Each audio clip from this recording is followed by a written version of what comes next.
Hi friends, कैसे हैं आप लोग? आई थिंक सभी बढ़िया होंगे। मैं भी बहुत बढ़िया हूँ। देखो, आज अपने डायरेक्ट टैक्स का पेपर था और वहाँ पर काफ़ी स्टूडेंट के मेरे पास कॉल आ रहे हैं कि सर इसका सॉल्यूशन डाल दीजिएगा, क्या होगा, किस तरह से होगा। तो अपन सबसे पहले तो आज के जो पेपर है उसके बारे में बात करते हैं कि आज का पेपर बहुत अच्छा आया है, बहुत सिंपल है और जो भी हमने पढ़ा है तो वही सारे चीज़ों को उन्होंने कवर किया है। इवन जो स्टेटरी अपडेट भी आए तो उन्हीं को क्वेश्चन ने बहुत अच्छे से लेते हुए यहाँ पर क्वेश्चन को ड्राफ्ट किया है। तो अपन यहाँ पर क्वेश्चंस में अपन जाते हैं तो मैंने आपको बता रखा है कि कभी भी अपने को केस स्टडी को सॉल्व करना है तो इसके लिए सबसे पहले अपन देखते हैं कि एग्जामिनर आपसे क्या रिक्वायर्ड कर रहा है, क्योंकि इतनी बड़ी केस स्टडी पढ़ने में जो टाइम लगता है उसके बजाय आप पहले क्वेश्चंस को पढ़ो कि क्या क्वेश्चन उसमें पूछ रहा है, तो फिर केस स्टडी आप पढ़ोगे तो उसमें ये चीज समझ में आ जाती है कि अपन को किस पे फोकस करते हुए अच्छे से पढ़ना है। तो मैं यहाँ पे देखो, सबसे पहले अपन रिक्वायर्ड वाले चीज पे आते हैं। पहला इसमें बता रहा है the amount of income to be club in the gross total income of Shiv Agarwal for the assessment year 25-26 will be. तो देखो, इस केस में एक तो उसने अपनी प्रॉपर्टी वाइफ को ट्रांसफर की है और वहां रेंटल इनकम ले रहा है तो 6 लाख की रेंटल इनकम आ रही है और हाउस प्रॉपर्टी के अंदर आपको स्टूडेंट 30% डिडक्शन मिल जाता है। तो 6 लाख का 30% मैं ले तो ये आ जाएगा 180, तो 420 तो ये आ जाएगी। और इसके अलावा उसने यहाँ पर डिबेंचर दिए गए तो उसकी इंटरेस्ट वाली इनकम आ रही है तो वो इनकम भी इसमें अपन कंसिडर कर देंगे।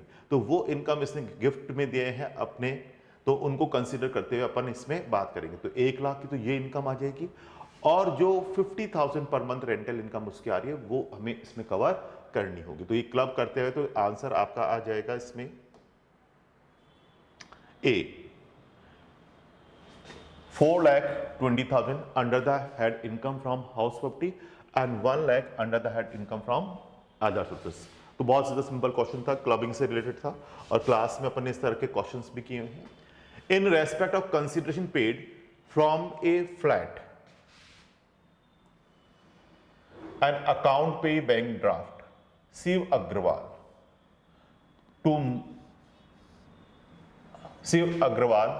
to XYZ Limited during the financial 24-25 was required to be make TDS। अब देखो यहां पर शिव अग्रवाल ने यहां पर क्या किया है, in respect consideration paid in respect of flat and account pay bank draft to mister Shiv Agarwal messrs XYZ limited during the financial year 24-25 के साथ अपन बात करें तो यहां पर स्टूडेंट इसमें आते हैं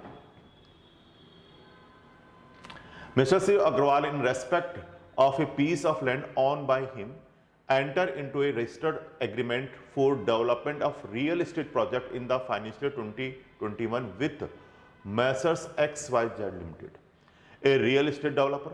As per the term of the agreement, Mr. Shiv Agrawal was entitled to receive one construct flat in the project beside cash consideration. In the year completion of the project, the certificate of completion of project is issued by the competent authority in the financial 24-25. Mr. Shiv Agrawal received one construct flat and cash consideration as agreed from XYZ Limited during the financial year 24-25. The cash consideration was received in the form of the account pay bank draft and stamp duty value of the said flat on the date of the payment of cash consideration rupees 28 lakh। तो अब देखो इस case में उसको जो cash consideration मिला है उसके हिसाब से यहां पर 30 लाख का अमाउंट ले रहा है वो उसमें। तो ऐसे केस में आपको 194 आईसी अप्लीकेबल करे तो उस केस में 30 लाख का 10% आपके देगा। तो ये 30 लाख का 10% मैं बात करूं तो 3 लाख इस केस में कंसीडर हो जाता है, तो अमाउंट आ जाएगा 3 लाख। ठीक है स्टूडेंट, तो आंसर ए हो गया। इसके बाद capital gain from sales of shares of G limited in the case of Shiv Agarwal for the assessment year 25-26 workout। तो देखो अपने यहाँ पर खरीदते बेचते वक्त आपने देखा एसटीटी पे हुआ है, तो अपन क्या करते हैं वहाँ जो हाईएस्ट ट्रेडिंग प्राइस होती है उसको कंसीडर करेंगे। तो यहाँ हाईएस्ट ट्रेडिंग प्राइस आपकी कितनी आ रही है 720, तो उसके साथ अपन यहाँ पर वर्किंग कर लेंगे, 720 के साथ वर्किंग करेंगे। तो इस केस के अंदर यहाँ पर इसने देखो सिंपली कहा गया है कि Shiv Agarwal purchase 400 shares of G limited, a listed company है शुरू से।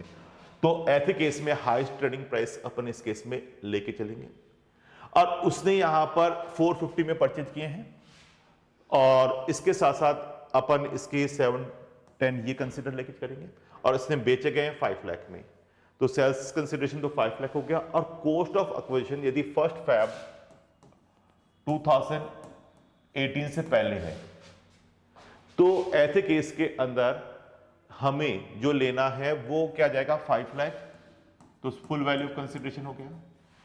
तो इस केस के अंदर 5 lakh full value of consideration हो गया, तो उसके हिसाब से अपन को कैलकुलेशन करनी होगी। तो कॉस्ट ऑफ एक्विजिशन क्या होगी 710, और इसको 400 से मल्टीप्लाई करना पड़ेगा अपन को।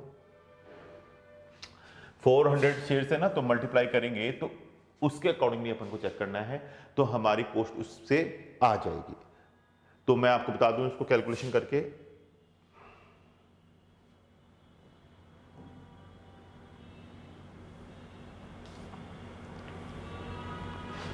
फाइव लाख तो ये अपना आ गया,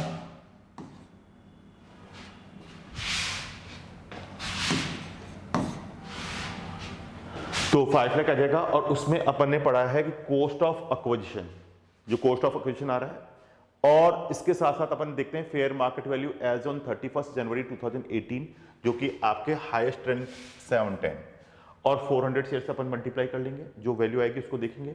साथ साथ एक्चुअल परचेज है 450, ये 450 एक्चुअल परचेज है, उससे अपन कंपेरिजन करते हुए जो वैल्यू आ रही है उसको लेंगे, तो ये आप कह जाएगी, और उसको लेते हुए कैलकुलेशन करोगे तो सिंप्लीफाइड आप कह जाएगा आंसर स्टूडेंट 5 लाख में से लेस करते ही 2,16,000 कितना जाएगा 2,16,000 इस केस में आ जाता है,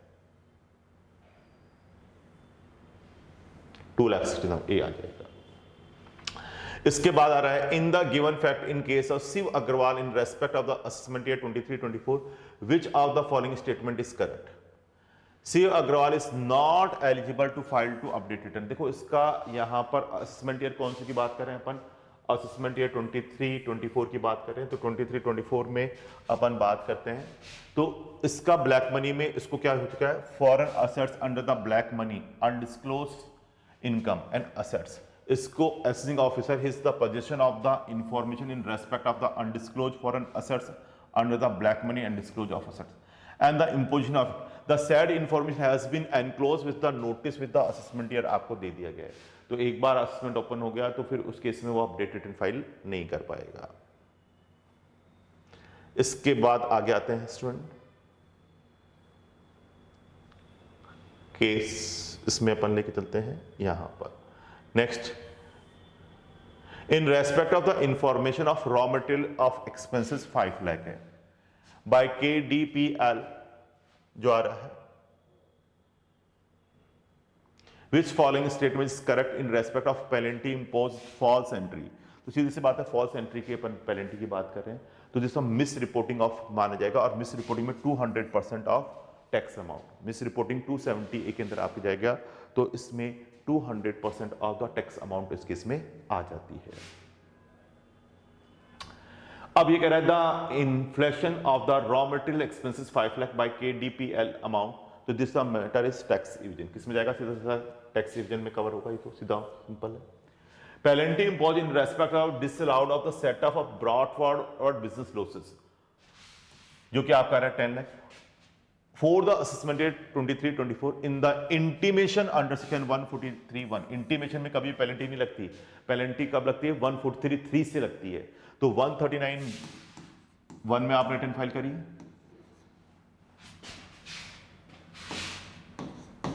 और उससे अपन 143(1) में अपन लेके चलते हैं, तो उस केस में यहां पर आपके पेनल्टी चार्ज नहीं होगी, तो आपको पेनल्टी नहीं लगी क्योंकि 139 ये मैटर है।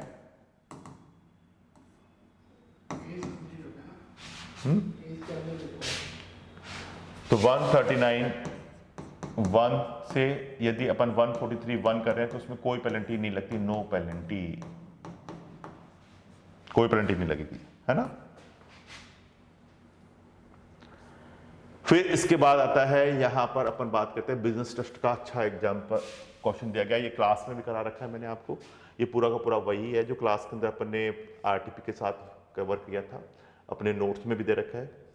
तो इसमें आ रहा है in respect of component of interest income received from XE limited, तो एक्सई लिमिटेड क्या हो गया, SPV, and distributed by the business trust to the unit, तो उसके लिए एग्जम्प्ट हो गई क्योंकि इंटरेस्ट किससे मिल रहा है, एसपीवी से मिल रहा है, तो यूनिट होल्डर के लिए टैक्सेबल हो जाएगी।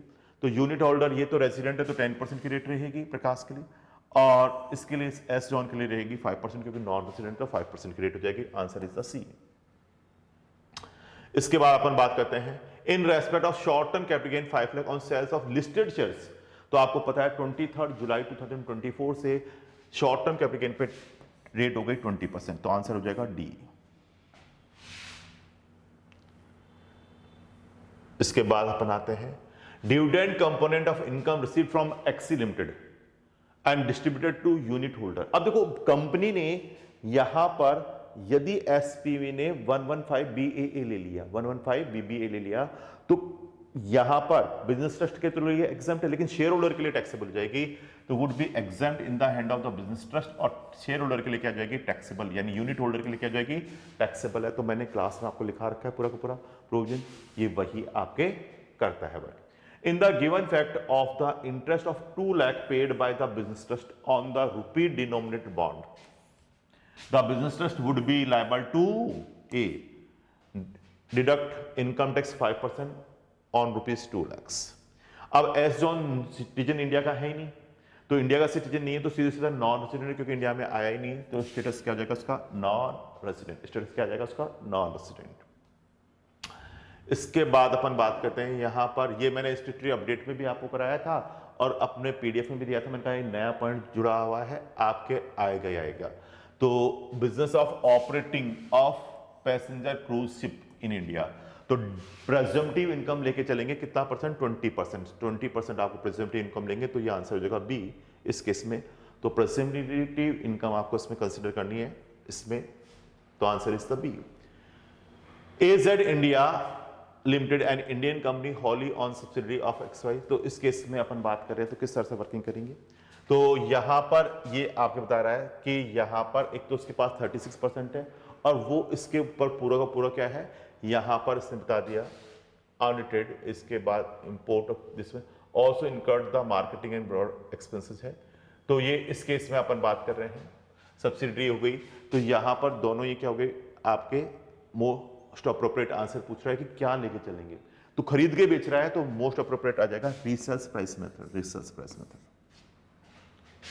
फिर इसके बाद अपन बात करें during the financial year Zedex international Singapore, एक company incorporated in Singapore, had shares carrying voting power 25% in Zedex subsidiary of Zedex international Singapore, also held shares carrying voting power 36% Zedex India. तो ऐसे case के अंदर ये हो जाएगा deemed आपके international transaction के, तो जेडेक्स इंडिया लिमिटेड और Zedex India limited both are associated enterprises of Zedex, और ये ट्रांजेक्शन क्या हो जाएगा, इंटरनेशनल सिंगापुर, इंटरनेशनल ट्रांजेक्शन हो जाएगा। तो ये इस केस में आपके बता रहा है। तो स्टूडेंट इस तरह से आपके क्वेश्चंस के आंसर अपन ने डिस्कस कर लिए आपके, आई होप आपके भी काफी इससे मैच हो रहे होंगे, और जो भी अप्रोप्रिएट आंसर है मैंने आपको अपनी तरफ से आपको क्या है शेयर कर दिए हैं, तो आप अपने आंसर इनसे मैच कर सकते हो। Thank you very much students.